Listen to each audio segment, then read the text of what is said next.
Nun. Udah cek.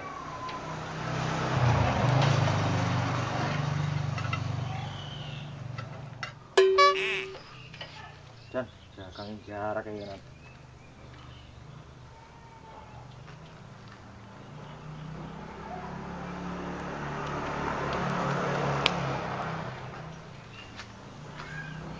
Iya, Bro. Motormu steady, Bro. Wes siap ya cek. Tablasimu kenceng, Bro. Ceblok dinginane. Nih, sini rombongan. Wes ora iki mergo kendhu kaya orang tak kencengi. Dadi ya ceblok. Iki sak kencengnya. Iku kari benakne rem. Tablasimu iki kenceng ana sing tenanan. Ora duit bae tukokne kono. Ora duit bae tak isolasi. Iya cek, sing tuwenang aku.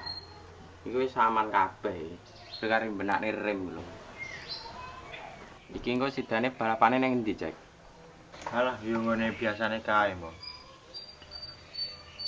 Karo remmu setelan rodok blong ae. Ben mugas iso pol, iso banter. Lambemu. Aku manut kowe ya betul. Gas kuwi iso pol. Tapi kuwi lho bare masjid prayo siaran kok. Siaran opo? Mati cuk. Gaspol remku blong kaya balik arek jeneng aku. Oh iya. Ngene iki rem iki pangga kudu enak, Cek. Aku ki lek masalah gaspol, eleh los poe. Lek nek gur banter-banteran ngene copar ngimbangi aku. Tapi rem iki kudu pangga enak. Men kaya semboyanku kae lho. Nakal totalitas, tapi sik duwe batas. Lah, cangkem bombong. Omongane betul tekek. Dinge nggone cah wedok mangkat rapi mulih lencu sapa ora kuwi. Aku ngono kae iki kilap, Cek. Lah aku ki lho nek ora ditawani bocah lho, apa yo gelem arek. Enek to, cah wedok toto dipe iki. Oh, lah iki. Lah iki ra tau update perkembangan zaman belas lho, Cek.